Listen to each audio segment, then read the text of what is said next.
Welcome to the Hit List, episode 5, the Noma episode. All right, Noma, that's fine. with Matt from Providence. What's going on, man? What's happening, brother? Well, so we were both in Chicago last week. We spent a bunch Oh of yeah, time together. We walked the floor. We went out. We had drinks and sure did. I don't drink anymore, but I did. you had the drinks, but we had a great time. And it was we were both there the same days. We were there Wednesday, Thursday, Friday. You were there late for most of the day on Friday. I was only there in the Right. morning. And we have a lot to say. Both of us have a lot to say about the national experience. Yes. Matt, I will say this. Matt texted me on Thursday from in the afternoon, and this is a direct quote of what he said to me. He said, "The next hit list, get the bleep button ready. I have a lot to say." I said, "Oh boy." So I do.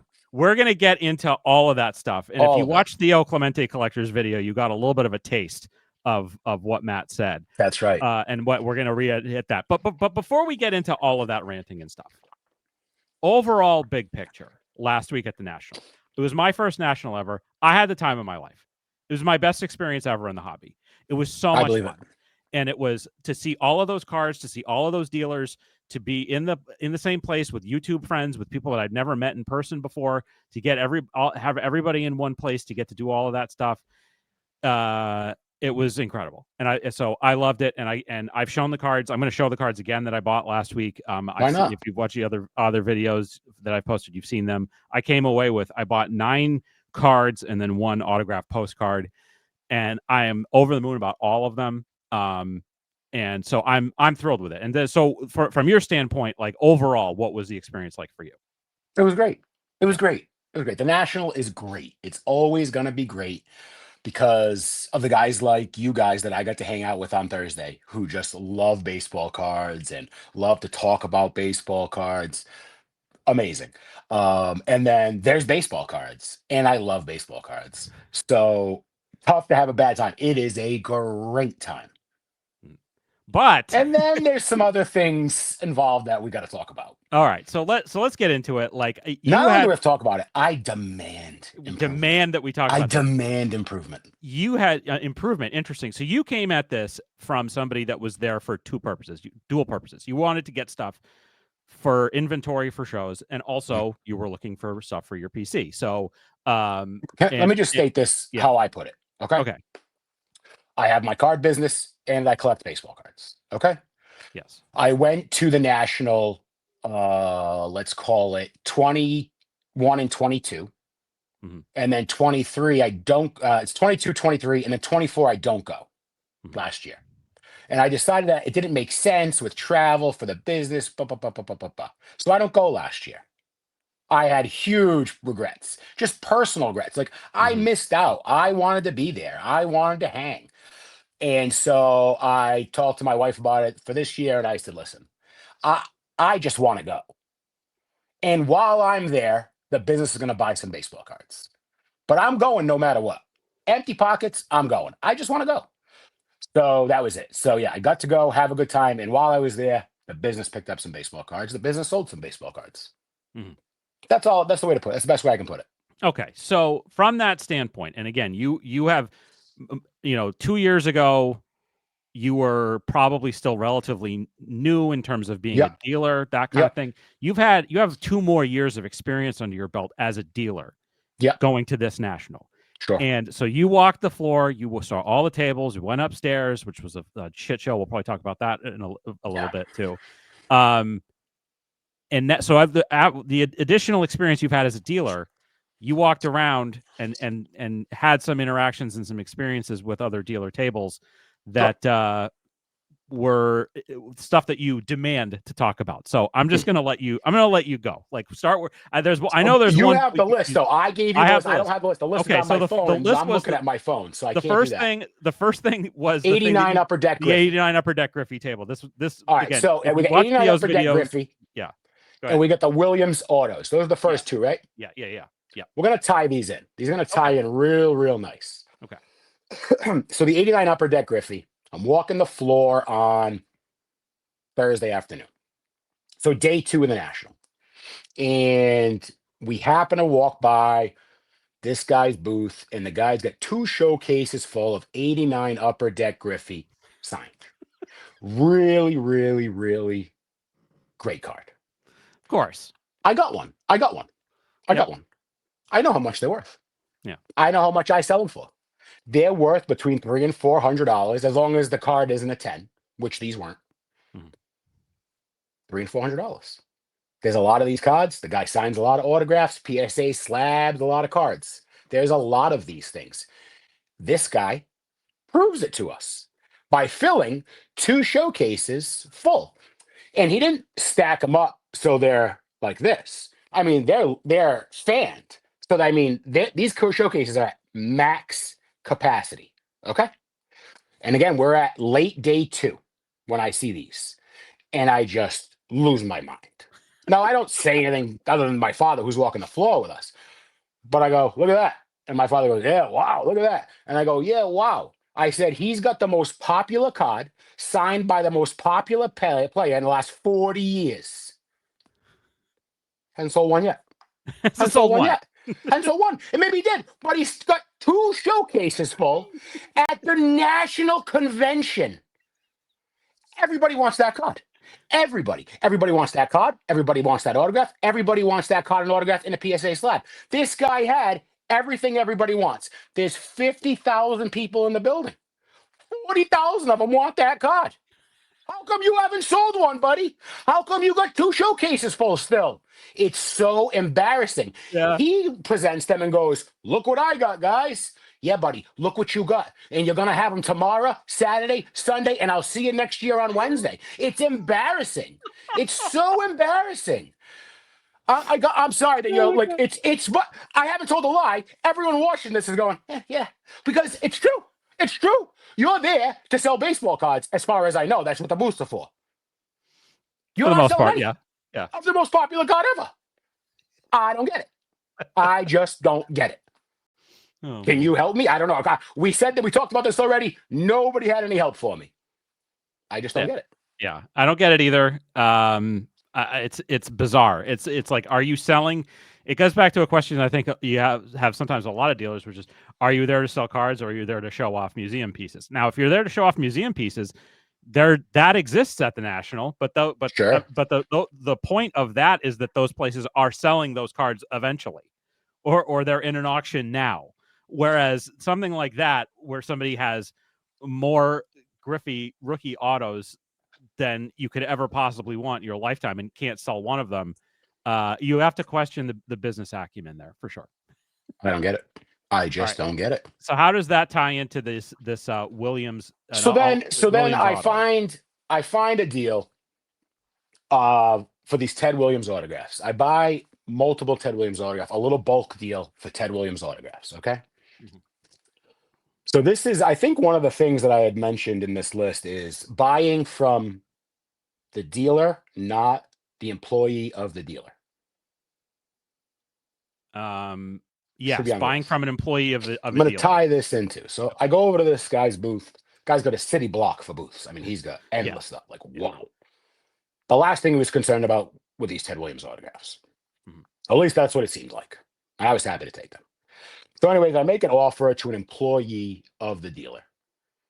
And you're going nowhere. Particularly, guys, if you want to buy more than one card and get a discount. You're going nowhere. He's going to check with that guy. So you're wasting your time. Start there. That guy that you're talking to doesn't care about that card. Doesn't care about how much you want to pay. He's not keeping the money. He doesn't know the cost basis.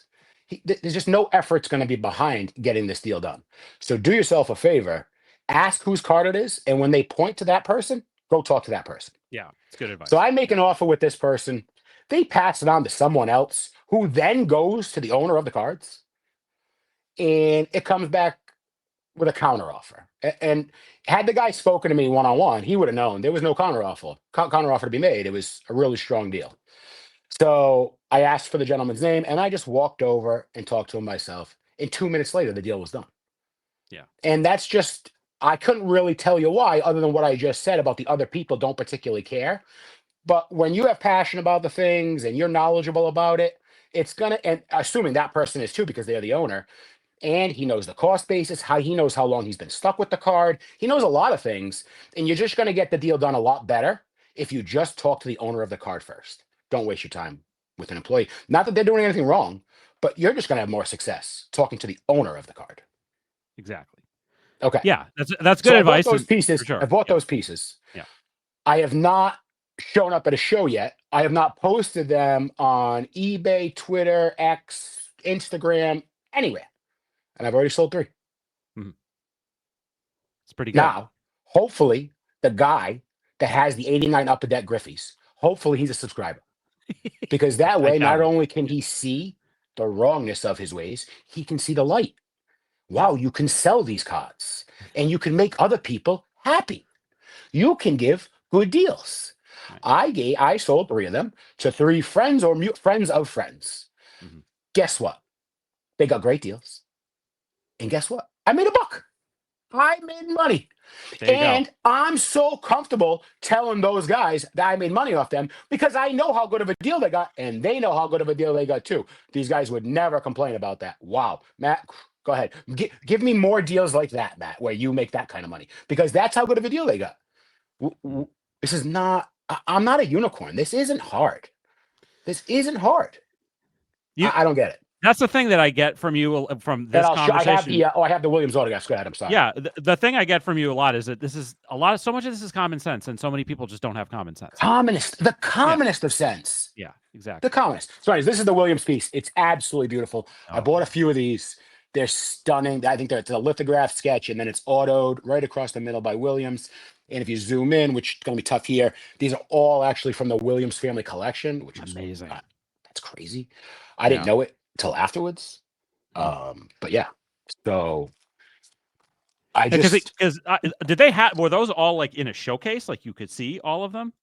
No, they were 2 stacked up, and then there was some behind him on like the working table. Yeah.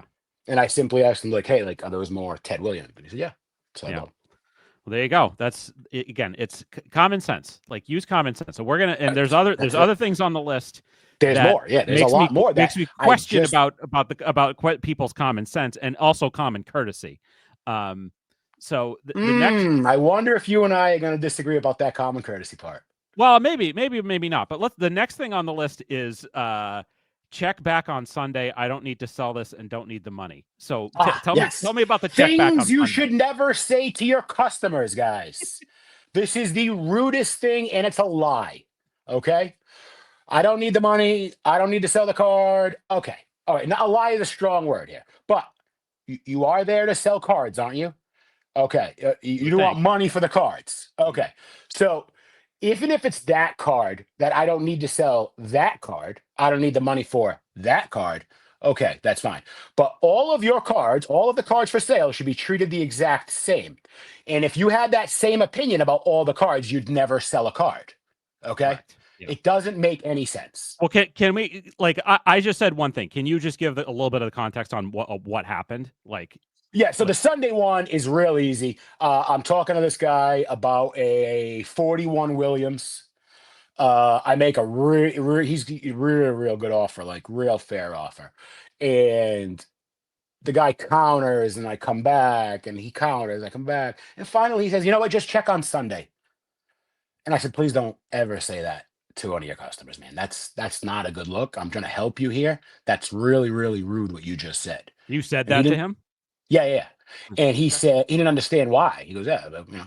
And I said, well, because it means that you have a lot of room on this card, and get the bleep button ready. You're not going to sell it until you can fuck somebody on it.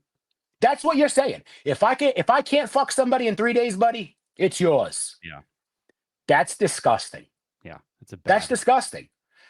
And I don't know how to elaborate more than it's disgusting. And like, I probably couldn't pick that guy out of a lineup again, but like, boy, if I could, I would never go to him again. Like, it just, ugh.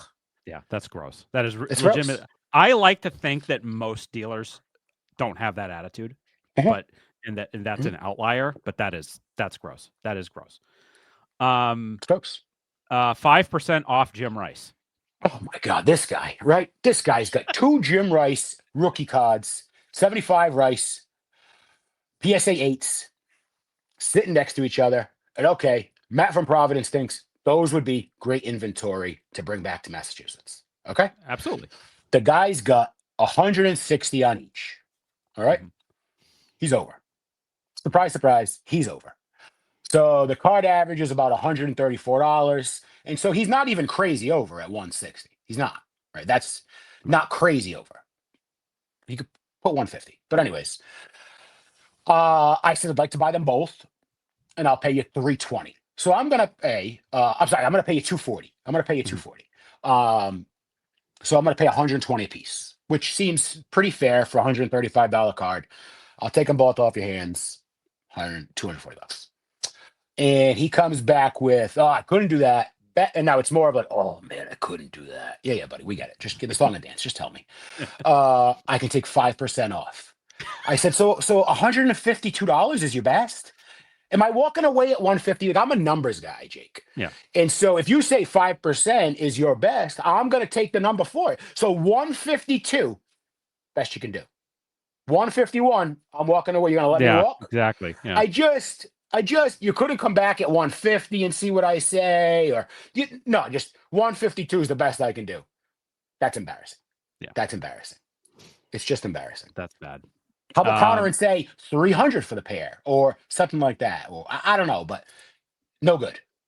Okay. And then the next is Jordan game used. Okay. So my cousin and I rip a case of Top Series 1 every year. And then my cousin sells the cards and we buy another case the following year. This year he said, I don't want to rip these cards anymore. I'm sick of selling these cards. Was this was this your cousin that was at Polar Park? Yes. Okay. Yeah.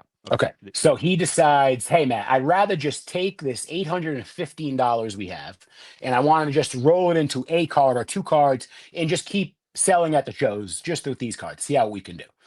And I said, all right, little project. That's fine. It'll be fun, you know. So it's been 6 months and we haven't bought a card. And it's been on me. He's like, dude, you got to buy a card. You're at these shows. I'm like, I know. I just get busy. And by the way, he wants to buy a modern e-card. Okay. Right. So, anyways, I see a game used jersey card of Michael Jordan for $1,000 in this guy's showcase. And I'm like, oh, perfect. Like maybe I can negotiate it down, get it down to 900. And then, I'll throw a few bucks. We'll have a card and he'll be happy. He wanted to kind of have a Jordan-y card. Okay, perfect. This will be great. So I pull up Card Ladder, which I pay for, and the card just sold for $289. Mm.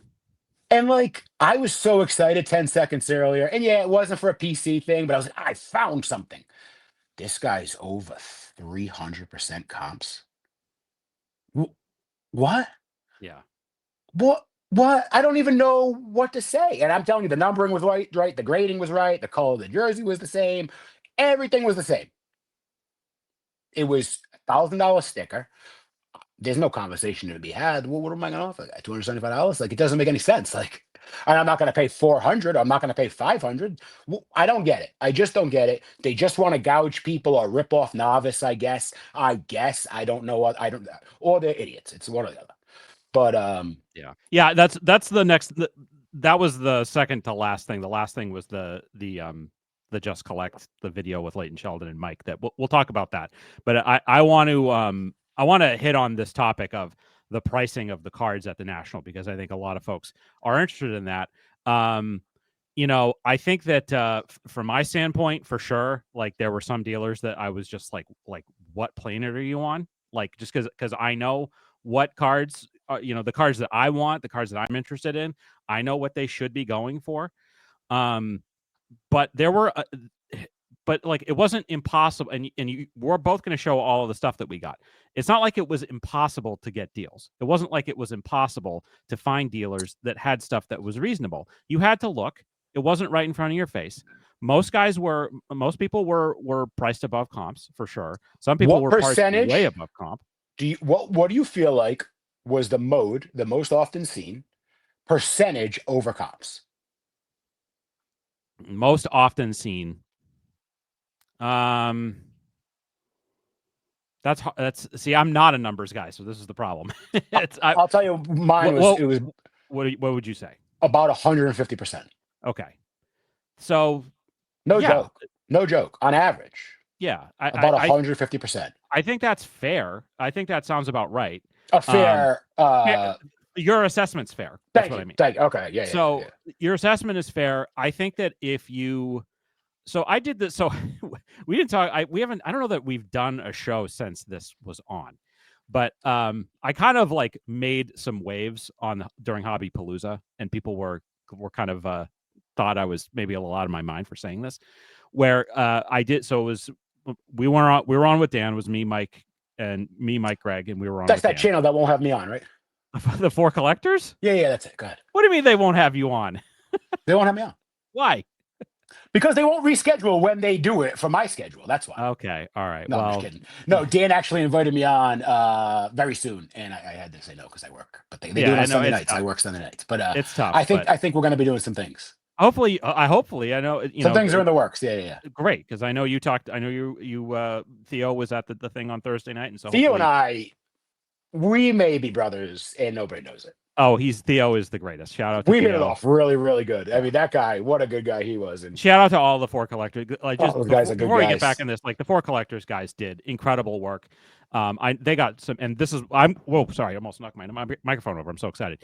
I'm going to talk about. Jake, we have to go to trade night next year. So my rant is about like the national and the people that run it itself. So I'm going to get to that in a minute. But the Four Collectors guys got a bunch of curveballs thrown at them, and they handled it perfectly. They made sure that people had the information that they needed at the last minute. And they were able. It sounded like, based on everything, that the trade night was a major success. And so as far as the dealers go, that's what we were talking about. I felt like that, yes, stuff was overpriced. I think there were a lot of dealers that thought people were expecting people were rich suckers, basically, like people that just like don't give a shit. They'll pay sticker on everything, and they have the Nationals, maybe the one card show that they travel to every year. They save up for it. They have a card in mind. They see the card and they buy it, and they don't really care about anything else. There were deals to be made. I felt like I went to dealers that either I had dealt with previously that I felt like I could negotiate with and get good deals, or dealers that other people had dealt with that I had not seen before. Like, Me too. I'm going to show two cards that I bought from Bill Chappell, who everybody raves about. He is a Southern gentleman. He was exactly as advertised. I bought two dream cards from him, and I thought that I got an outstanding deal. Same thing with Don Hans, who I bought. If we could just have more of that, though. If we could just have more of that. Exactly. So I think you have to know where to look. You have to know who's willing to work with you. But yeah, it was crazy. The other thing too is, everybody, a lot of the guys Thursday night when we were out hanging, Matt, you got to set up. Matt, you got to set up. Matt, you got to set up. I'm not even sure I want to set up at the National. There's not a lot of guys that are known as like, oh, these guys are great. And I'm not sure I just want to be one of those guys that falls into, and not that I'm going to fall into like start pricing my cards outrageously, but like I just don't want to be known as one of those guys. Like, it's how bad it is. Like 90% of the dealers are awful. Yeah. Awful. Now the 10% of them are good. I mean, they're amazingly good. Mm-hmm. But there's just most of the deals are really bad. Yeah. I felt really like bad. By the way, people think in novice, people that know nothing about baseball cards, they probably think when you go to the national convention, you get all these great deals because, it's like headquarters, right? Right. Yeah. That ain't it, buddy. Not it. You're getting gouged. It's like Disney. You're getting gouged. Yeah. It's crazy. Yeah. And I think like one thing that I've said to other friends, like since the show ended, and I've seen kind of like how other people approach the show. I think that so it's funny. In future years, my plan is for these big shows that I'm going to travel to, whether it's National this year, Strongsville next year, National, like basically the National in Strongsville, the shows where I have to like get on a plane and go, but where it's going to be more of an experience of like, I'm going to be there with other YouTubers, with other collectors, like people that that I've become friends with.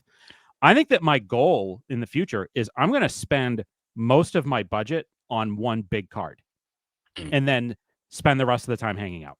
And instead of like having pressure, because I felt like I had a huge list this year of stuff that I wanted, and I felt like I was sort of expending a lot of mental energy going through stacks and trying to find, because there was stuff that I wanted that I didn't find, but I was looking at almost every table for those things.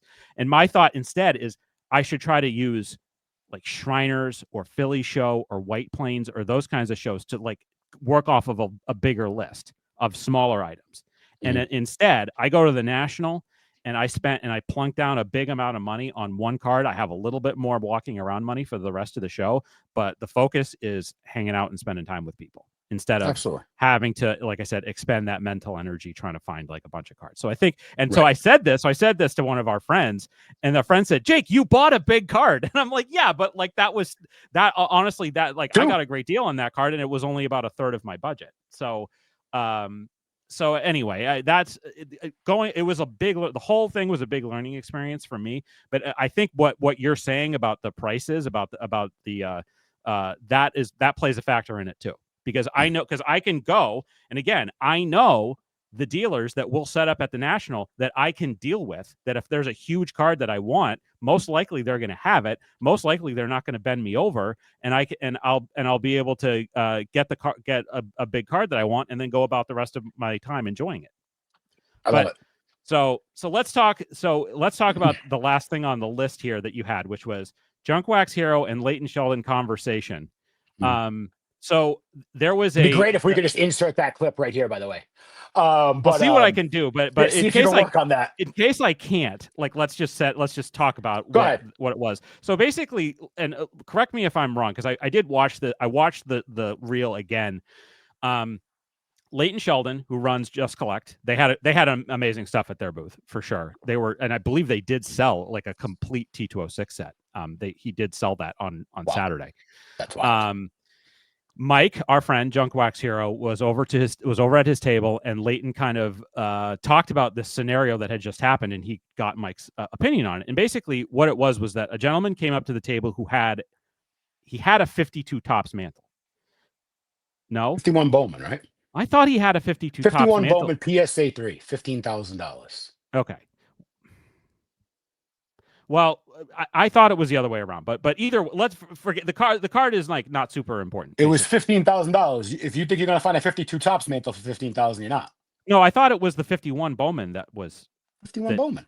51 Bowman plus 15,000 for the 52 tops, right? Wasn't that what it was? Wasn't that the deal? That's not how I understood it. But let's just get into the actual. It doesn't matter. Forget it. What matters? The question was, is it appropriate? One guy went over to buy or sell a card. The other guy ended up with the card. Right, exactly. But the dealer wasn't involved, and it took place at the dealer's table or the dealer's booth. Correct. That's okay. So the question was, is that okay? Mike Junk Wax Hero said he thought that it was fine. Yeah. Leighton did not think it was fine.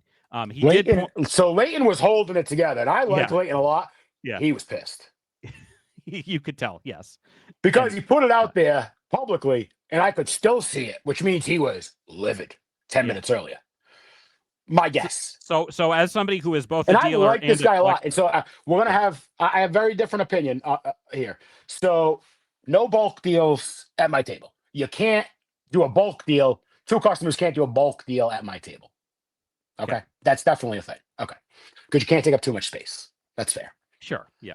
This thing, as far as I'm gonna say, it as if it was a 51 Bowman, and then there's a 52 top show. There's a trade. But it's two cards. Let's say it's just two cards. The problem is you're at the national convention. This is Disneyland. This is New Year. This is happy times for everybody.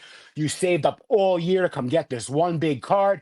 51 Bowman, you might have saved up your whole life to buy this card. Okay? Whatever it may be. It just so happens it happened right there, man. Those guys, by chance, ran into each other just at that moment to make that deal. It happens, man. You can't get upset about it. Yeah. You got one guy's getting the glory card of all glory cards, and you want to get out of here. Like, you can't. Like, that's just, it's a big deal for that guy, and he's so excited. And the other guy, who knows? Maybe he's selling something for something important. Who knows? And I don't know. And yeah, I hear you as the dealer wants to get his hand on that 51 Bowman. I've never owned one. I'd love to get my hand on one, and I guess I'd like to get one at a dealer discount. But these things are going to happen, and what are you going to do? And then, I really liked that Mike Junk Wax Hero followed up and said, would you have bought it for 15,000? Right. Yeah. And so the comp on it is, 14 change. I don't think he would have paid 15,000 for it. And Yeah. now you can say, yeah, but and just like Leighton said, I don't know, I didn't see it, he said. Great answer. Except there's only so much you're gonna spend on a graded card at that grade. Okay. Okay, so That card, I think it's coming back to me now. I think that wasn't it that at the table there was the 52 tops mantle? no, That has nothing to. So the 52 tops mantle was just like nothing an to do with example. it. Had nothing to do. Okay, No. so it was the guy had a 51 Bowman, Guy had a and 51 Bowman, and the other guy just happened to be there and happened to be looking for that same Grail card. and happened to have By $15,000. chance, those Yeah. guys hit a Okay. lottery ticket together by accident, and I don't know if these things are gonna happen. You're talking about 100,000 people over the weekend. These things are just gonna happen. Or yeah, I'm not Yeah. encouraging. I don't have a sign like do your deal here, but these things are Right. just gonna happen. And I'm not gonna be the guy like, hey buddy, screw with that. I don't want you buying your card you've wanted for 40 years near me. Can't do it. And back, I really want to say this. Mike asked him, would you have bought it for 15,000? Leighton said, I don't know. I didn't see it. That card could have been dead centered. That card could have been full of color. It could have just had name your random little thing that made it a 3. He's not paying 15,000 unless he's putting it in his PC. And I'm just guessing, and I'm assuming, and I know you make out of an ass out of you and me when you do that, but I'm just assuming Leighton probably has a better 51 Bowman mantle already in his collection. So I don't think he was probably in the market for that card as a PC card. And so these things happen. And it's better for the hobby. It's better for the hobby that it went from collector to collector than from collector to dealer to collector. Because if Leighton paid 15,000, everybody can just draw their own conclusion on what the price tag would be. Right. And it's going to be more than 15,000, guys. That's the thing. But the card's only worth 15,000. So we're going to go back to that pricing thing. And I've never even seen Leighton Sheldon's setup. I don't know if his stickers are under comps, over comps. I'm saying if a dealer's buying a card at 15,000, he's not selling it at 15,000. No, of course not. That's what I'm saying. So I'm happy that a guy got a Grail. Unfortunately, these things are going to happen, particularly at the national convention, where there's just nothing but endless opportunity for this to happen, and opportunity makes things happen. Yeah. The only thing I would say is just. And the guy did that nice thing, not the right thing. This nice thing where he paid full comp or full sticker. By the way, who knows what that card was worth? But anyways. Yeah, I don't know. So my only take is just where I completely agree with you that these things happen, especially at a big show like this. My only question is where should the deal happen in proximity to the table?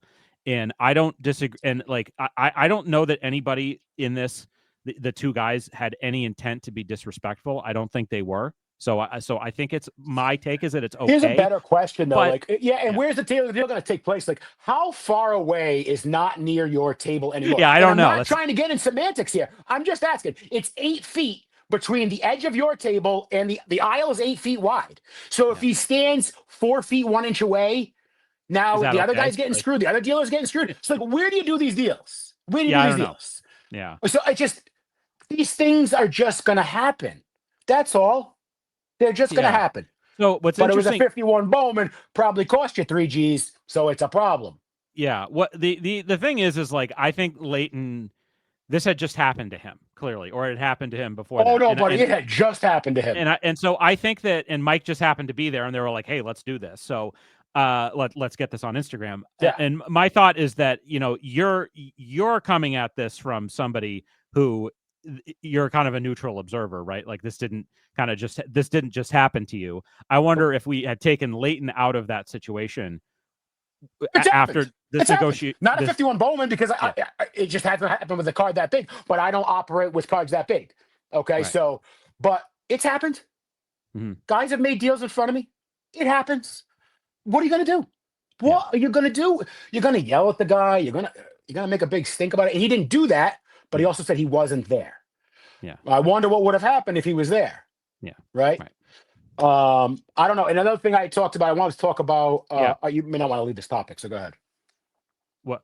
What? I was No, going I'm to kind good. of No, leave I'm this good. topic into dealers, these brash dealers, they insult customers sometimes. For Yeah. instance, I had a dealer insult me a very Oh yeah. strange way. I don't know if So I that go was. up to buy a Yeah. card. It was a Oh yeah. Paul Paul Pierce Pierce auto. Paul Pierce autographed, auto. That was the last Paul one. I Pierce skipped that. autographed card. Yeah.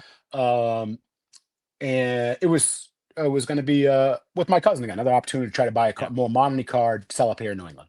So Paul Pierce exquisite auto patch, cool card. So the guy's got 6 on it. I look it up on Card Ladder. Go figure, it's about $400. But no quitting me. So there's a guy there, and I asked him, can you do 400? And of course, not his card. See, the dealer who's just down the way, I guess.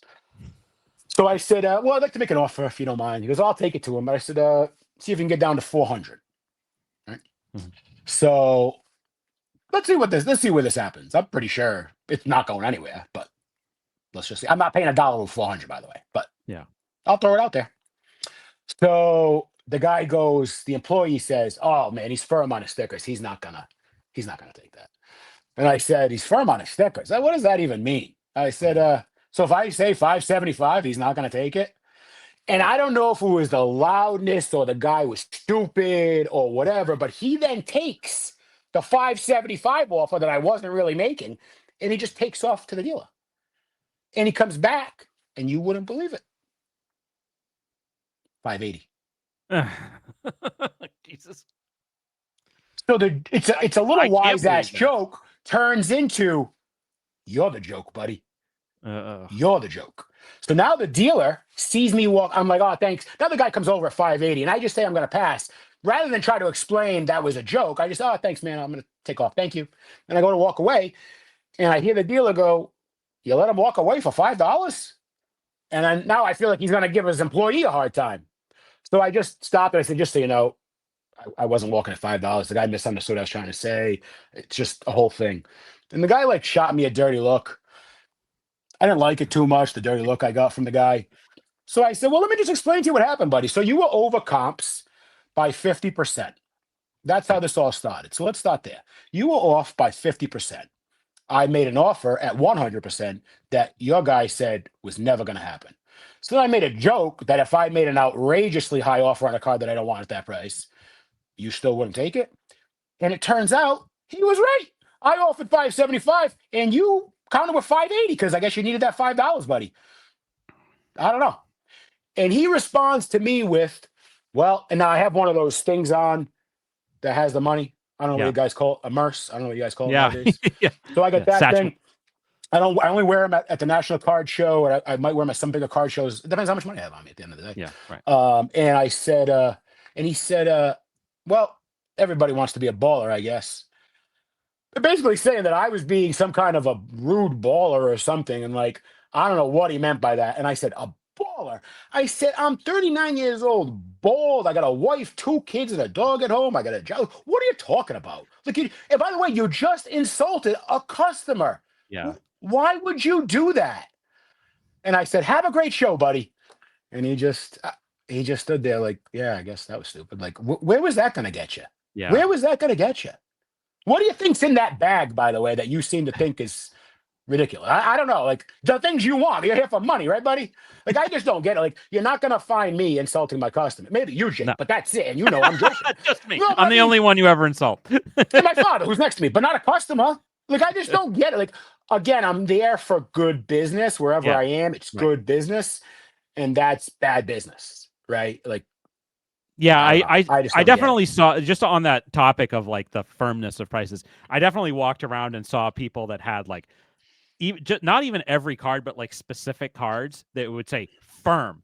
I'm like, what? Are you shitting me? So you're not firm on the other ones? You're not you're firm real on these flexible other ones? on those? I don't get it. I don't get it. $1,000, whatever. It's ridiculous. People will come up to me. I don't know if they're novice or new to the card show or whatever it might be, and they'll say, "Are your stickers firm?" And I literally audibly I said, "Absolutely not." I said, "That's not. It's not allowed in the. There's not allowed. That's not allowed. Yeah. There's no firm. There's no nothing. You make an offer on those cards. Everybody know that. Everybody watching this channel knows this. Yeah. No firm. No firm. Make an offer. No firm. No. So I want to start showing some cards, but I did want to. I had my thing that. Yeah, I'm sorry, I was long-winded. No, this was great, and I'm sure everybody will enjoys I'm hearing sweating. the way that you tell these Up. stories. Is I love my fantastic. baseball cards. They should be sold at fair prices. Right, and the hobby is important to us, and it feels like there's a lot of people that are just they're not collectors. They're in it to make a buck, and they don't know how to deal with people. It sucks.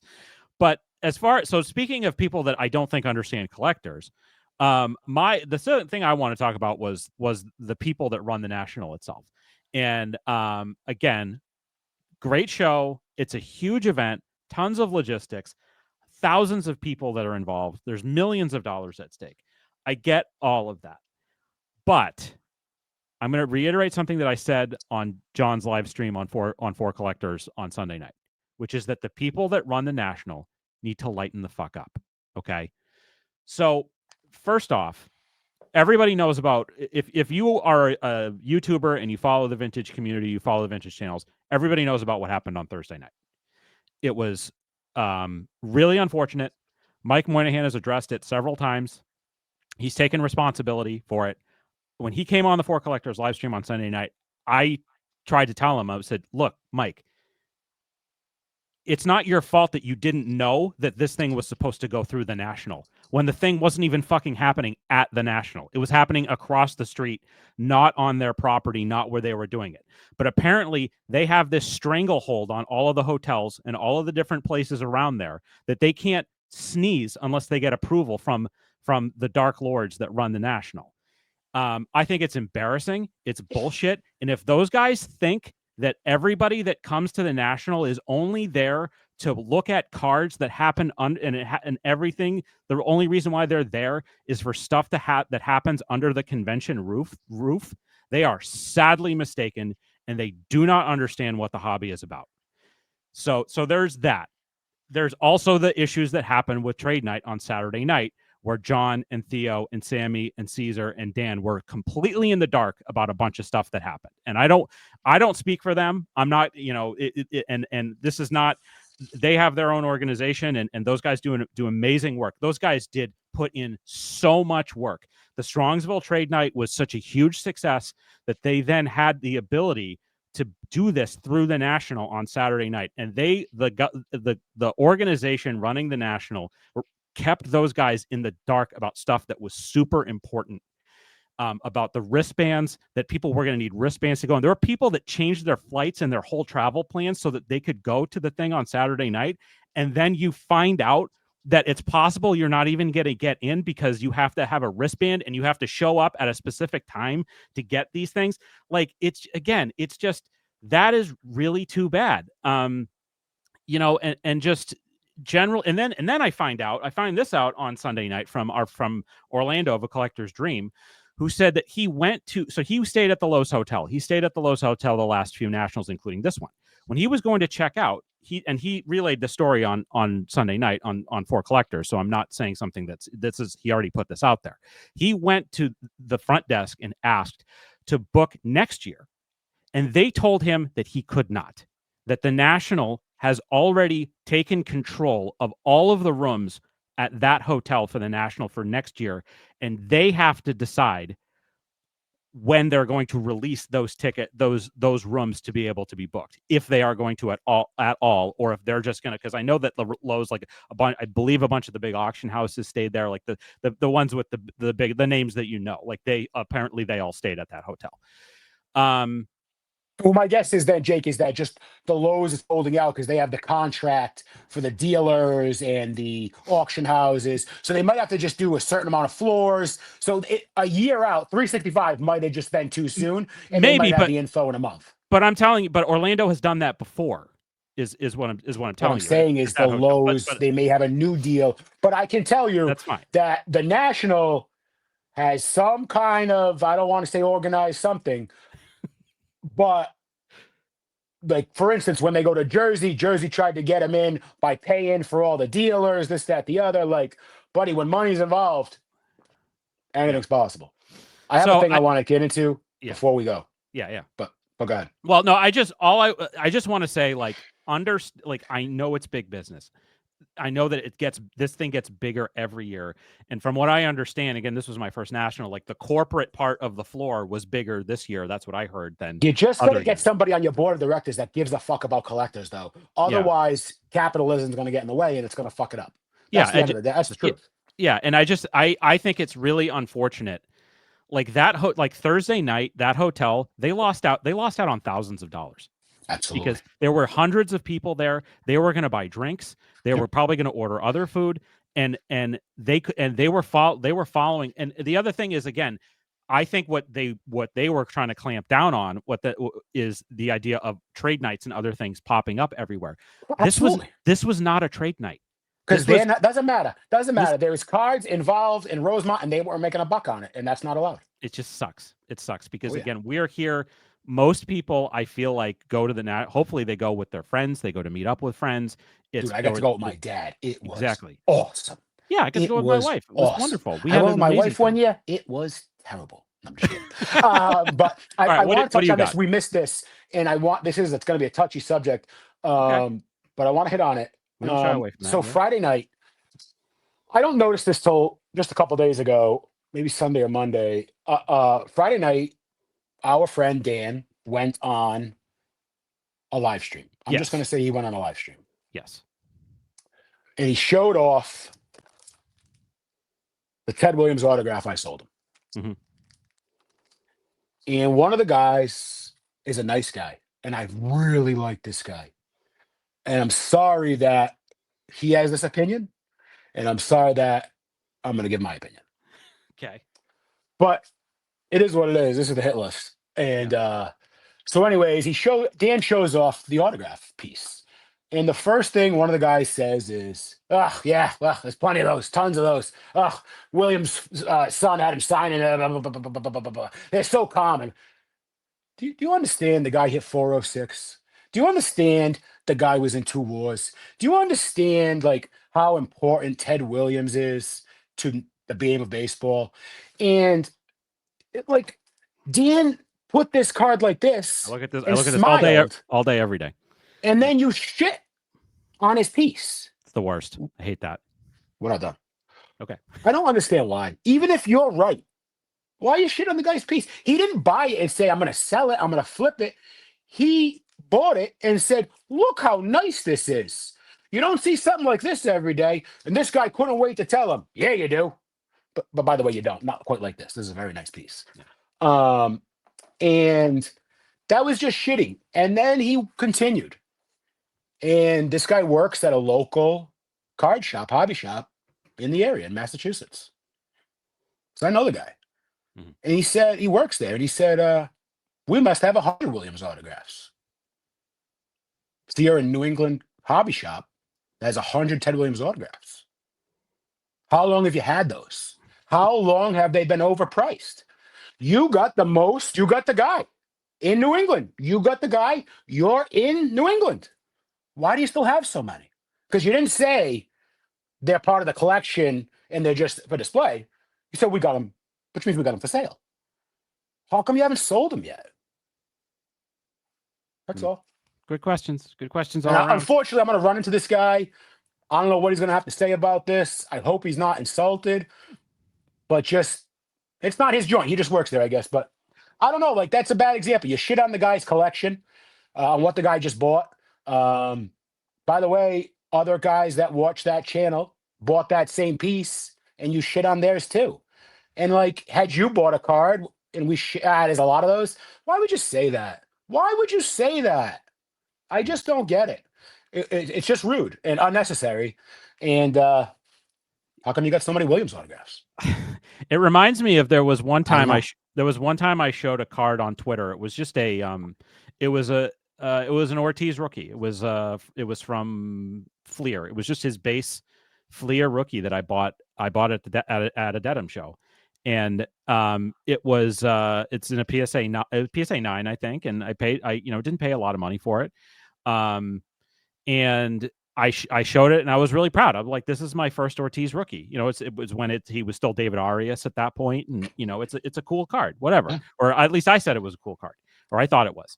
And a guy responded, and this is, again, this is Twitter, so most of it's bullshit anyway, right? But some guy responded and he goes, when are you going to start showing cool cards?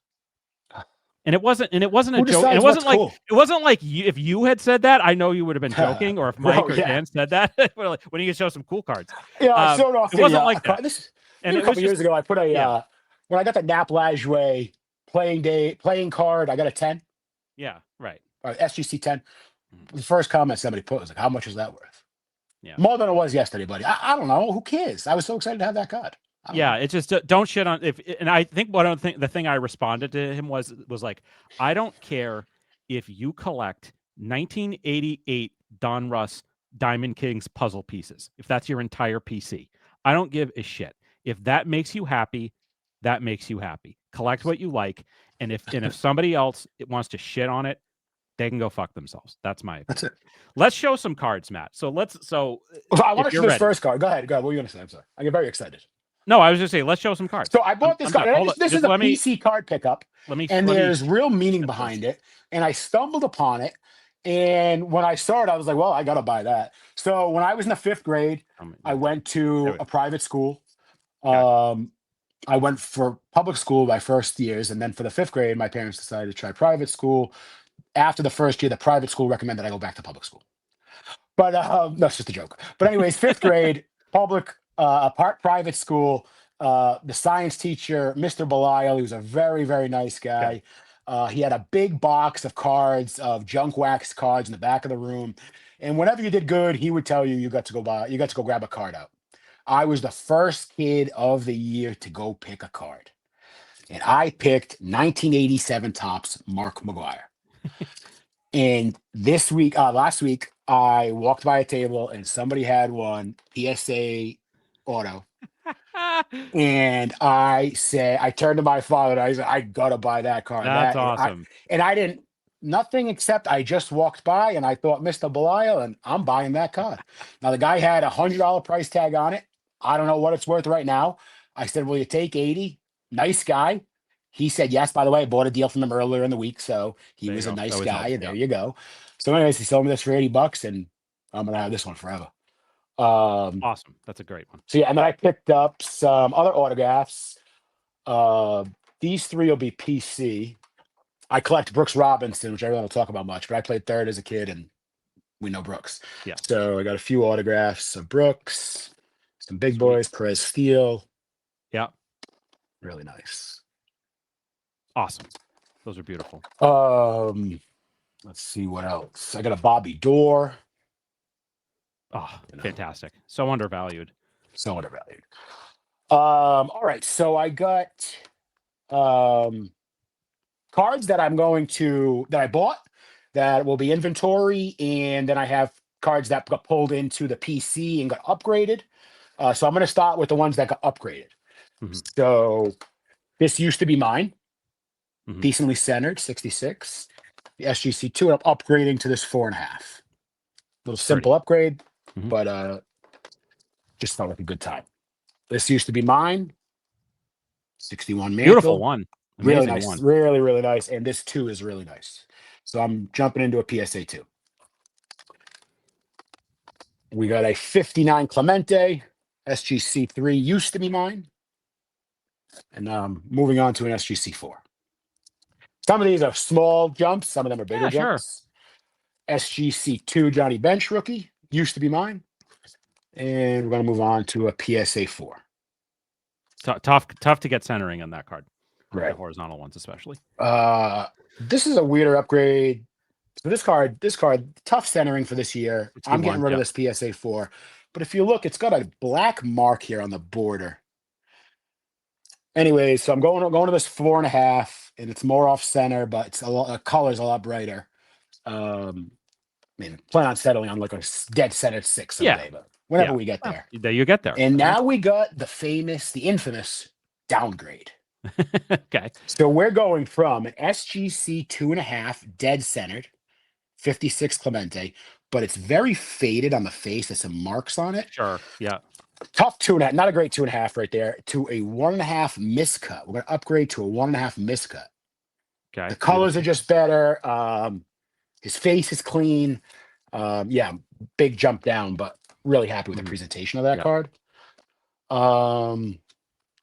I want to talk about the deal I made with Henry Reynolds. So on the way out Friday after, I posted this on IG. On the way out Friday afternoon, I just trying to sell a few cards on the way out. I was pretty much done buying at that point. I was just killing time before the plane, and I run onto a table and I see this piece, and I had been chasing one of these for a while from a guy named Henry Reynolds, who is a big dealer, great guy, classy guy, and I saw it, and I didn't put two and two together right away, and asked the guy if he wanted to make a trade, cash deal, and I showed him my T205 Home Run Baker SGC6, and the deal kind of didn't go anywhere. And then I said, "Listen, I'm going to leave my card. You seem like a nice guy." And he picked up my card and he goes, "Matt," he goes, "We go back and forth all the time on Twitter. I'm Henry Reynolds." And so, Isn't that the sure enough, best? the deal got done Yeah. right after that because But what a nice kid. A kid guy. He's probably in his Yeah, late 20s, early 30s. Yeah. What a nice guy he is. My God. Great. But yeah, so I got this speaker piece, 1909 to 1913 M101, sporting news supplements. Now, Oh, that's I so would great. imagine you can educate me on this. No, Not off the top of my head, it's but not from a magazine, right? Like it's not perforated. it's a Is it a send supplement. out kind of thing? It could have been it probably was a send away. They probably had the coupons like in the magazine, and you'd send away, and you could get those. That's what I'm guessing, but I don't know that to be true, obviously. All right, we're getting into the pickups of the inventory here. Okay. We got 1980 Ricky Henderson, SGC Always. 7.5. Always beautiful. Yep. 64 Mays and an SGC 6. Very nice. How's that placement I'm putting them? Good. Maybe move them a little bit more towards you, but Towards me. looks T206 Fred Clark, got this from Mr. Jake T. O'Donnell. Yes.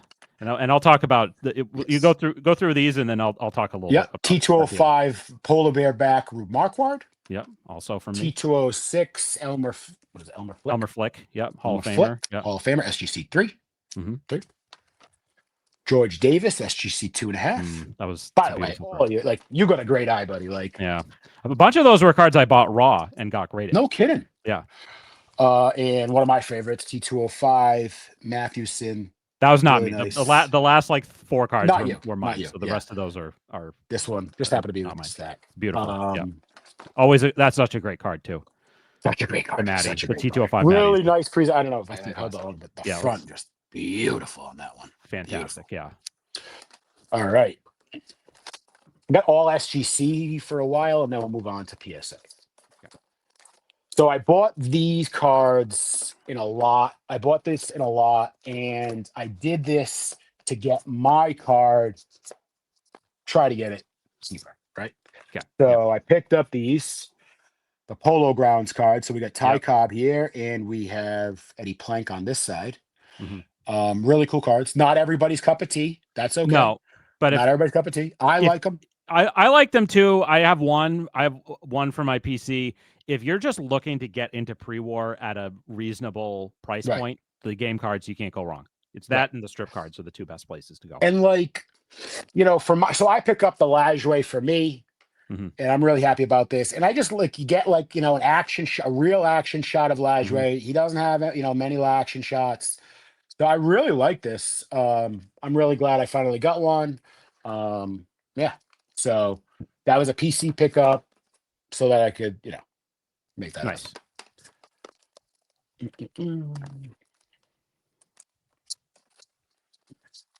We got a Pie Trainer SGC4 card number 99 in the set. So this is is it a shorter printed card? 99? I think it might. I'm not positive, but maybe. Diamond Stars Paul Wayner. SGC4. Really, really nice color on this. How's that? So good. And a 34 Gaudy Luke Appling. Nice. Is that a rookie card? I don't know. I mean, there's some school of thought that technically all of the cards in the 33 Gaudy set are rookies, but like in terms of, because that was like the first mass-produced set in quite a while that you could get all over the country. So a lot of people say like 33 Gaudy is everyone's rookie card, but I would say Luke Appling probably does have some cards before that. A really nice centered Bill Dickey Diamond Stars. I know one of Bill Dickey's cards in the set is really tough. I think he has 2. Okay. One of them is tough. Tony Lazzeri. Nice. This is really nice. Charlie Gehringer.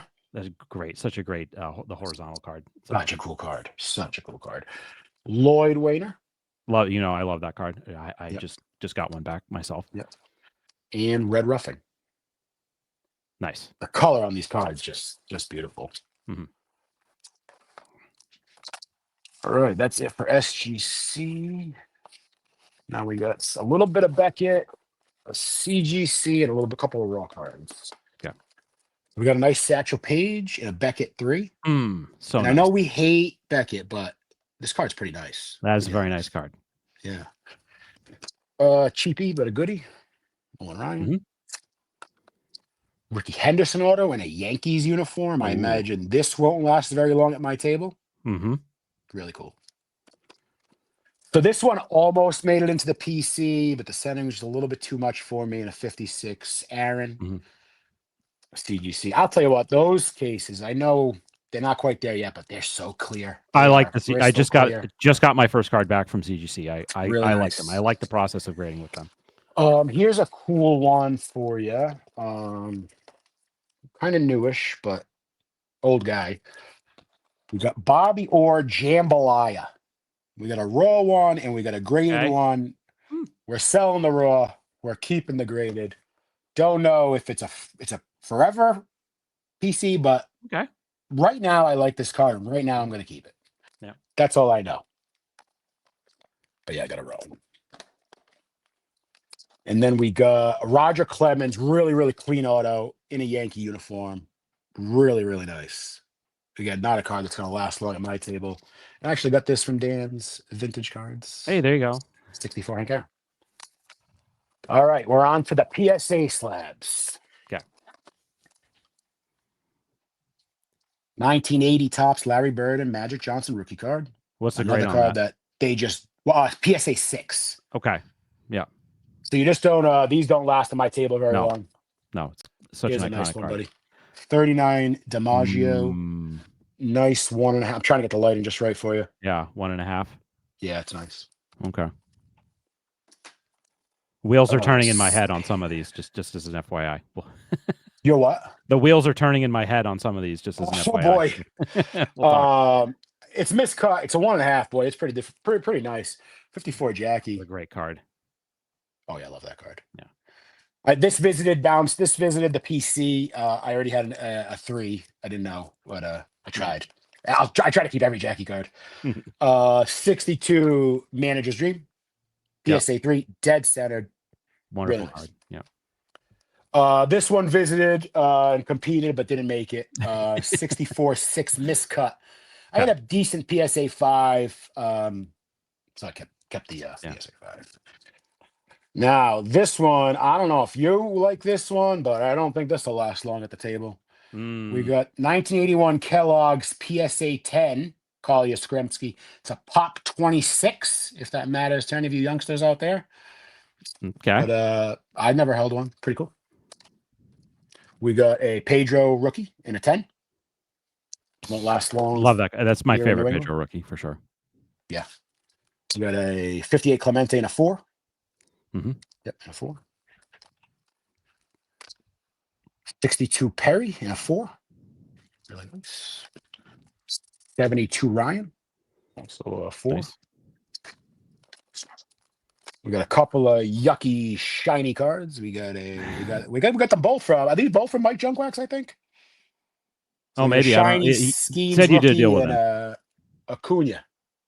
Okay. Which will find his way into the bargain box at the MFP table. And then we got a couple of big boys here that will be for sale this weekend in Massachusetts. Okay. We'll start with the 53 Topps Willie Mays in a PSA 4.5. Color is just iconic. Booming. And the big one, the E90 Caramel Ty Cobb in a PSA 2. You did show me that one. That is, this thing doesn't have a crease. It's got a little bit of caramel staining on the back. That's some discoloration. You want that though. That gives you the character. So I mean, buddy, if this is a PSA 2, I'll take them all. Can I ask you why?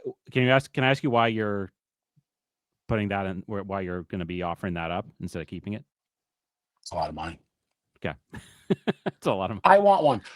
So if there was a list and I don't have a list, this is in the top 10, but in like a trimmed copy. Okay. Like it's just an expensive card. And I want them all. Mm-hmm. And I can't have them all. Yeah. Higher grades. I just can't. So Understood. you're about to see why I can't keep this card because I'm keeping all of these other cards you're about to see. So that was the last of the inventory. That one. Almost. I saved these. Oh, so I also picked this up from a dealer. Guy gave me a nice deal. Nice. I collect Brooks Robinson. Oh, I did say that already. Yeah. So here's a 62 auto. Really glad to get this one. I paid $100 for this. I thought that was super cheap. Yeah, that's a great deal. All right. So we picked up these 3 cards that I'm going to keep in the PC. We picked up these 2 cards I'm not going to keep in the PC, but a decision had to be made. So you know about the Jim Thorpe card I have? Yes. The 33 Sport Kings. Sport Kings. So I still have that. I put it into inventory now. And whoops, I lost you. Oh, am I here? No, you're back. You're back. All right, I put it into inventory now. But then I was flirting with keeping it because I picked these cards up. So I got a Newt Rockney and a Red Grange. Sweet. Yep. Really nice cards, really expensive cards. Mm-hmm. Very tough, so it was either keep the Thorpe, the Rockney, and the Red Grange, or keep these 3 cards. Okay. So we got this stunning Musial in a PSA 1. I mean, the color on this thing, not as good as the color on yours. No, but this thing, it's pretty nice. So nice. Yeah. And then we got. Look at this. Look at the color on this DiMaggio. So what grade is that? I can't really see from here. A 1. It's a 1 because the back is all messed up. Because of the back. Fine by me, buddy. I got it. So look at that color. So that was like the one big card that eluded me. Like I just didn't find the right one. I want that's like the last of the Leaf Hall of Famers that I want. Because then Now it's not Dan's dead centered full of color PSA 3. Got an amazing, but it's a starter set for me. It's a starter piece for me. Yeah. So it was keep these 3 or keep those 3. It was keep these 3. The color on these things. Yeah. Wow. Basically, like I have the for the non-short prints, because there's the short print Hall of Famers in the Leaf set are impossible, like Feller and those guys. The non-short print Hall of Famers, I'm not gonna spend my money on the Ruth. I want to buy a Playing Days Ruth at some point. I'm anti non-Playing Days cards. Yeah, and same thing with Wagner. There's a Wagner in that set, and I'm not into it. The other one is the Jackie, which is just it's out of reach for me, probably forever. So the last one that I need, that's because I'll show in a minute that I got the Spawn, and I bought the Rizzuto from you at the Polar Park show. The last one that I need is the DiMaggio, and I just did not find the one that I felt like pulling the trigger on at the show. So I assumed was that a deal? Was that like a walk up deal, or did you get that from a dealer? So I got this. So this is a story. I wasn't really going to get into it, but I'll get into it. All right. Okay. I go to a dealer. I know this dealer. I don't know him like I know you. I've met him. Yeah. I've seen him at 10 shows. We have an okay relationship. It's fine. I have my opinions, whatever. I go to, I go over, I look at his stuff, made an offer on a card. He said no. I made another offer. Said no. Okay, no problem.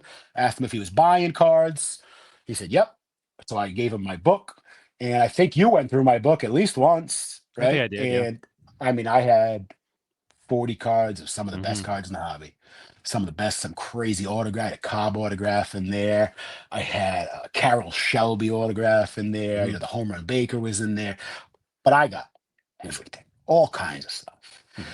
And I know what the guy sells. I'm standing at his showcases. I know what he sells. And I got all the stuff he sells. He didn't pull out one card. He went through my book. He didn't pull out one. Didn't make an offer on one. Didn't see what I was asking on one. Nothing. I thought that was strange. Yeah. So as I'm packing up to walk away, hey, all right, yeah, good to see you. Good luck the rest of the show. Really, no big deal. A customer walks over to his table and lays down a Zion case. And the first thing I see come out of the Zion case is this thing. Yeah. Okay. All right. And so what happens is I just walk away. And my father and I walk away and I go over to the snack thing, which is 25 feet from this guy's table. Yeah. So we're in the line at the snack thing. And I said to my father, I said, you see that guy right there? That guy is about to waste his time with that dealer. He goes, what do you mean? And I said, that guy's trying to sell his cards. That guy must not have any money or he's not buying. I don't know. Like, it doesn't make any sense. Like, he didn't make an offer on my cards, didn't pull any cards out. Nothing. I don't know. I said, but I think we ought to keep an eye on this guy. Because if he walks away from this guy's table, I'm going to go talk to him. No problem with that. Yeah. Right. I don't go over to him while he's at the table. I'm far away. Sure enough, 45 minutes, Jake. 45 minutes. This guy was at this guy's table, packs up his cards, walks away. I walk up to him. I said, you trying to sell some cards, buddy? He goes, yeah, sure. I said, let's go sit. So we go sit. And the first thing I said when we sit down, I said, do you mind if I ask you how many cards you sold to that dealer? And he said, I didn't sell any. I said, oh, all right. Well, if you don't want me asking, how many offers did he make? He goes, well, he didn't make any offers. I said, you know, you're over there about 45 minutes and you didn't do anything? And he goes, yeah, I don't know. He was just asking me about the cards. I don't know.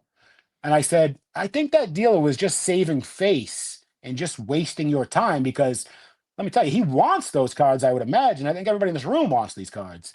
I said, I can try to buy some from you. I can tell you this. If all those cards in that box are like this one, which is the Cobb, I can only buy a couple. But yeah, so I bought a bunch off him. He was happy. I was happy. And it's just another example of dealers doing shitty things. Yeah. I don't know what the intent was there, but you wasted that guy's time for sure. And the guy has no reason to lie to me, said the guy wasn't making any offers. And I mean, I don't know. I made deals quick. The guy knew how much cards were worth. He knew how much to sell them for, the whole bit. Like, I don't know. I don't know what happened there. But yeah, just another example that dealers are just shitty. But let's move on to some awesome. Yes. Let's see more. All right, here we go. A couple more PSA. Here's a cheapie but a goodie. 52 Topps Duke Schneider. I love this card. Yeah, it's a very PSA 1. Yeah. I love this card. I love this card. Dwight Evans rookie. PSA 6. I never had one of those. Yeah. 33 Gowdy Hack Wilson. It's pretty creased up over here, but I needed a starter card and the color was good enough, so get those. Now we're on to SGC. This one is from our friend Dan, and I'll be keeping this in the PC. Dead centered, really high presentation of a 33 Moberg. Fantastic. Really nice. Always wanted this card. Yeah. If I had a list, it would be on it. Yeah. But now I have one. Yeah. Cheapy, but need it for the PC. The Maris leader. Yep. I haven't had one of these for the PC, so I finally got one of these. It was a tough call between the PSA 1 and this one, and I just decided on the SGC 3. Nice card. 33 Gowdy beater, but again, a starter card for me of Carl Hubble. Yep. I know you like Hubble. Yep. No, I texted you how great this card was, and boy, was I exaggerating when I looked at it now. But so I got SGC 3 Mellow. Really nice card. Another really nice Diamond Stars. Rogers Hornsby and an SGC 4. Man. Really, really nice card. I love this card. It's a no big deal card, but for me, I love this card. Dead centered, 59 Frank Robinson. Dead centered. One of the best. Love this card. Best cards. One of the best cards. Love this card. All right, we're almost done here. No big deal card. 63 Eddie Matthews, but just a nice copy. And great centering. So they're so needed hard it for the whole. Needed it for the Hall of Famer run. Put these together. This is my Lajway. We showed that, and we're going with this. Got these from a dear friend, Jake T. O'Donnell. We got Chance, Evers, and Tinker. I'm not sure what order I showed them in. Yeah. But anyways, got these in a deal with Jake. We did a cash trade deal. He gave me some cards. I gave him cash and cards. And, yeah, we completed. I mentioned this on the show. We completed the deal that we started at the Polar Park Card Show. Sure. And ultimately, what happened is, I knew someday I'm going to have Evers, Tinker, and a Chance in my collection. Jake presented them to me. I'm keeping them. That's all I got to say about that. Yeah. And the last one, Oh, 53 Tops. outstanding. So Great this card. was a bulk deal with the Satchel Paige and the Willie Mays. Mm-hmm. I didn't intend to keep this card, but I got home and I said, I'm keeping this card. So that's it. That's my pickups. You had a hell of a show, man. I had a hell of a show. I can't get over the color of these leaves. I'm jealous. Don't be jealous. But so I'm gonna flip this back to me and just say that on those T206s that I sold to you, I had those in the PC for a long time. For a while, I was building a T206 Action Shots like PC, and there's a bunch that I'm keeping. Like I'm keeping most of them that I have, but there was a few that I just decided I was okay with moving on from them. And one of the things for me is that I now want to get like those guys, Tinkers, Evers, Chance, like George Davis, Elmer Flick, like Rube Marquard, like those guys. Like I just want to get their cards in different sets. Like I want to love go that. for caramel sets or other tobacco sets or whatever, and just let me tell you something, buddy. Next time you come with a trade, better bring that home run Baker card you just picked up. Well, yeah, so I'll show that. So folks that have watched, I ended up buying, I bought 9 cards over the course of 3 days, plus a signed postcard. I did buy a couple little raw cards for like a future project that we're doing on the channel that I still don't know exactly what it is, so I'm not talking about it quite yet. But I started off with a bang. Like I bought my big card. I bought this card before you were even in the door on I was just gonna say that. You came in hot, and so did Greg Midlife. Right. Did he show his card yet? Yeah, he showed his cards. Yeah, the cob with the sovereign back. No, old mill. Oh my god, that card was beautiful. Yeah. And he bought that right away in the morning on Wednesday. Mm-hmm. And just the stamp, and you know what? Everybody to a person who is an actual collector was like, "I love the stamp. It makes the card better." Everyone said that. Yeah. So you handed it to me. I remember we were walking out of Hall D, and I looked at the front. I'm like, "Oh man, that's so cool." Look at the back, and I'm like, "Oh, nice, dude. You got a stamp." Like I love the stamps.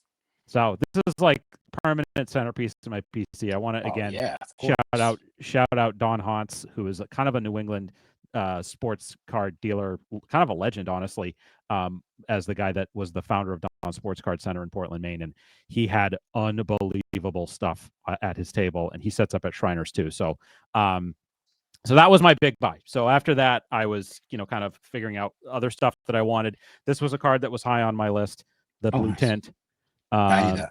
It is in a 2. It is a blank back. The dealer on this, so this was, the dealer was a nice guy. The one issue was that he didn't have it priced, which I don't love, but this was... We didn't cover that, by the way. Yeah. Price your cards. It's only the biggest card show of the year, guys. Yeah. It's only the biggest card show of the year. Price your cards. Yeah. It should be a rule. You want to make some improvements to the national team, you have to price your cards. You have to price your cards. You're wasting people's time. Price your cards. Stop trying to screw people over. The worst one is I saw a guy with cases and T206, T206, T206, T206. He had stickers that said HOF. He could write down HOF, but he couldn't tell me how much he wanted for the card. If they're buying the card, they know it's HOF. I think I know who you're talking about, and he is a really nice guy, and I actually bought a card from him that I'm going to show. But price your fucking cards, buddy. I don't disagree. I agree with you. Price your fucking cards. This was from this was from Stan Locke, who nice. you sold a card to Stan. Yes, I witnessed that deal, and was so happy with this. This was and Stan worked with me on the price on this too. Just had the color that I wanted. This was the year that I wanted a Hubble from this year, because this is the year that he struck out like 5 Hall of Famers in a row in the All-Star game, like Ruth, Gehrig, Fox, Al Simmons, like whatever. So then the next one was the deal that I made with Bill Chappell, where these were the 2 cards that I got from him. So this one, Sammy Thunder had put this card in one of his videos. I think it was from Strongsville. And when he did when he showed Bill Chappell's table, I was like, "Ooh, that's interesting." Like that is probably priced at a price point that I could afford. And obviously, it's a beautiful card. It just doesn't have any borders. They just cut the borders off of it. But it's the same image as the Cracker Jack. So cool. So like, why would I not want this? And so very reasonable deal, and I got the Spawn in the 1. Perfect. And remember, I had a Spawn, but I traded it to you to get my other cop. Right. So I thought this was again, he caught me a really nice deal to Good. get both of these. Good. This was one of the cheaper cards that I bought was this Minoso rookie. Man, when you showed that to me, I was super jealous. Dead centered, like a one like that. It's just a tough card. Yeah, man, tough to find that like that. And low grade, really good presentation. The centering's off a little bit in the back, but like the front is fine, yeah. and it's a beautiful one. I was so happy to get this. Yeah, congrats! I love that. And then the oddball Yaz card that I bought was a Transigram. Yep. Which this was a toy, and you basically one of the sides of the box was the card, and you cut it out. It doesn't have a numerical grade because it's one of those things where to get a numerical grade you have to see the dotted line, which I don't understand why the grading companies do that, because they're assholes too. Well, because as a kid, why would you cut inside the line or outside the line? Like it's stupid. But anyway, I don't care. That's why how I was able to get this cheaper. Sure. So this is the, and I know this one's not going anywhere, but this was so the story with this was again that Thursday I bought I bought one other card I haven't shown yet, plus the Yaz, the two cards I got from Bill Chappell, and the Minoso. Like I bought all those in the morning, and then I walked around the rest of the day like I'm not really seeing anything I want to buy, like whatever. And then it's like 15 minutes to go in the show, and then I remembered, I'm like, wait, somebody has a cool T227 home run Baker, but I don't remember who it was. And I kind of just happened to stumble back over to their table. The dealer's name was Andy Geller. And I, this is just a beautiful one. That sounds familiar. Was this guy friendly? He was very friendly. This guy sounds familiar. But this was I saw a bender in that set while I was in Chicago. Yeah. And I went over to make a play. I want to buy it for the PC. The guy was 3 times the price, but yeah. I love that set. I was really happy with what I paid for this. So good, man. So that's amazing card. And I hope you never trade it to me. You're trying to will that into existence. I have 2 more. This was the last regular card. This was the last thing I bought on the way out the door on Friday. I kind of told you about this. You did. This is the Caramello Deportivo of Armando Marsans, who was one of the first. Basically, it was him and one other guy whose name I don't remember.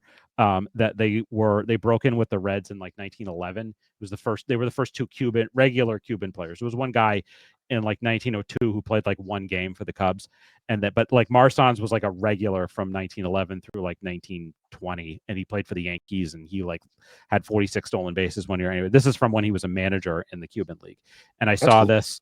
I think the dealer had it stickered for $115. I offered $100. I don't even know what the comp was, but I was just like, it's in good shape. It's a really well-known player. Like there's a Martin Dihigo in this set. Like there's some big names in this set. I know that Dan bought a Martin Dihigo, I think, from the next year's set at the show. But this was just, I saw that and I was like, you know what? You don't see these come up very often. I figured I'd get it. And then the last thing, this is a little out of order. I just showing like I bought this on Tuesday, but you've seen this. This is my, you had a couple of those, but this is my really nice Perez Steel. Yeah, I don't buy a lot of autos. Like it's not a big thing to me, but I'll buy Yaz autos if they catch my eye and they're the right thing. Obviously these are kind of numbered to 10,000 and they're from the 80s. And I was told, I think Mike Junkwax Hero told me that like for like TTM or like private signings, like Yaz charges it's like $150 now or something like that. And I paid, from what I understand, he's not signing much anymore. I paid $60 for this. So nice. I was very happy with that. So anyway, so those are we both had, I think, pretty good weeks. I knocked so much stuff off my list of stuff that I wanted, but there was so much. The only thing I will say is that, and like I said, I spent a lot of energy looking for stuff that I wanted that I didn't find. Like nobody had the Ramley Collins. I didn't see one the whole time I was there. Saw a lot of Ramleys. There were you could see Ramleys at tables. However, there is and I probably, it doesn't matter if I say this or not, but because it's out there, people can find it. There is a Ramley Collins in one of the auctions that's going on right now. I'll just say that, and it's I'm keeping an eye on it. Let's just say. I didn't. Me too. I gotta buy it for it already. Go ahead. Fuck you. I didn't find one E90-1 Stuffy McInnes. I looked through stacks. There was one guy that said that he had one, but he had built the set and it was at home and he wasn't going to sell it. And I said, okay, well, thanks for letting me know. He's a nice guy, but it was just kind of funny. I didn't find one of those. Like There was other stuff that I looked at. Like I said, I looked at other Leaf DiMaggios. Nothing. I didn't buy it. There was one guy that had a Hornsby that I was interested in from his time with the Cardinals. It was just a little bit off. There was I only saw like there's the Door Grove 41 double play. I only saw like one, or there was a lot of double plays in the room, but I only saw like one of those, and it was in a 5, and it was overpriced. Like, no. So so what people are saying, like you said, like if it's not at the National, it doesn't exist. Like that's that's not true. It's the dumbest thing ever. Yeah. The dumbest thing ever. So I'm overall like I said, I know we did a lot of complaining, but like it was amazing. It was such if you like cards, if you're in the hobby, you're gonna have a great time at the National. Yeah, you should. You're also gonna leave going, some of those guys are overpriced, some of those guys are rude, but that's anywhere you go, I guess. But exactly. Yeah. All right. I said my piece. Yeah. Chances are I'll say it again, but I've said my piece for today. This was awesome. So we are. This is officially the longest episode we've done. We planned that. We knew we were going to do that. Yeah. So what do you got coming up here? So this weekend, what's on tap? I have the Holy Cross show on Saturday, which is by the Flippin' guys. Yep. The Flippin' card show. So they're having one at the Holy Cross University, I think, or Holy Cross College of Holy Cross, whatever. College of Holy Cross. Yes. College of Holy Cross. Saturday morning. I'll be the first guy you see as soon as you walk in. Sorry about that. But and then I'm off Sunday, and the following week. So I think it's Cardboard Promotions. I should have had this ready, but I wanted to have my hit list ready. Let me actually. I'm pretty sure that. Let me see if I can find this. I'm pretty sure that Saturday. I think I have 2 shows the following weekend. I think I'm Saturday and Sunday. I'm pretty sure Saturday. So you mentioned this. I'm pulling this up right now. So Saturday the 9th is College of the Holy Cross. Yeah. Flipping putting that on. Then they're having their on August 16th. They're having their regular monthly Woburn show. So why didn't you say monthly mixer like they call it? Monthly mixer. Sorry, I don't know what. I think maybe because it's Pokemon. Is that why they call it a mixer? Probably, maybe. Probably. Yeah. Sorry. Anyways, Jeff. I met Jeff. That show is crazy good. So that's going to be Saturday the 16th, and then I'll pull up the Cardboard Promotions. I think the 17th I'm at one of their shows. So it's the 17th. So you should hire me to be like your booking agent. I can do that as long as you don't want to be paid. The 17th is Dedham is at the Holiday Inn Dedham, their sort of monthly Dedham show. So you're busy that week. So and then we'll do our next show will probably be the week after. So so the next show we'll talk about how those shows have gone. I want to talk about, like, we've talked so much, but there's other stuff at the National that I want to make sure that's related to it I want to make sure we talk about. Like, I want to talk about the sort of corporate aspect and like the kind of bigger, like the maybe the divide between vintage and modern a little bit that showed up. Also some of the grading company stuff, like, Greg Midlife Cards made, really pointed this out, that the SGC booth was like a ghost town, whereas PSA was, buddy, it's over. It's over. I can't believe it. I can't believe it. We will, we'll talk about it in a couple of weeks. Hopefully. If you saw Greg's video, PSA line was busy from Wednesday morning till I imagine Sunday night, and SGC wasn't busy for 1 minute, not ever. Well, SGC has 21 of my cards right now, so hopefully they will. Oh no, you'll get those back. It's just they'll grade those. It's over. Yesterday I sent in 21 cards, and I kind of decided that I was like, okay, because I really only had like 3 cards that I was like definitively going to be sending in. And I decided yesterday, I'm like, the stuff that I'm on the fence about, I should just send it in. And so that's what I did. And I got cards I got to get out this week. I'm telling you, I'm getting them out this week. I was going to reholder this one, but I decided no, it's not. It wasn't worth it. Because the slab had all this like crap on it, and I was able to get the crap off of it. So nice. So no big deal there. I wasn't going to do that, but I just decided, I'm like, you know what? I might as well just get those cards in. Well, so anyway, we'll talk more about that in a couple of weeks. I'm sure that even in 2 weeks, I'm sure they'll still have my cards. But so the National, man, it happened. You got a lot off. Can't wait for the next one. Do you feel? Yeah. Do you feel better now after this? Getting it off my chest? Yes. No. No.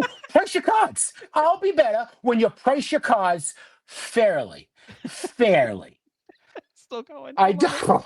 No, but by the way, tune in next year because I'm sure it's going to be the exact same thing, rinse and repeat. Because it's just how it is. I don't know. Oh boy! All right, I'm going to keep beating that drum. Keep beating the drum. All right. Well, thanks everybody for watching. Tune in a couple weeks. It might be just as lively. It may be less lively. I have no idea. But you never know what you're going to get on the hit list. So that's why you got to watch. See how the show is at the College of the Holy Cross. Exactly. Like, comment, and subscribe. Check out our links in our bio for all of the different things. Well, I'll put Matt's IG and his Twitter in the description as well, so you can follow him, hit him up about. And I don't care how many he signed. This thing is beautiful. It and is. If a friend of yours buys one, be happy for him. Damn don't right. tell him it's a common piece and we got 100 of them. Yeah. Just be happy that guy got a nice piece. That's all. Still going. Still going. Well, that was so rude. All right. We're done. Bye, Matt.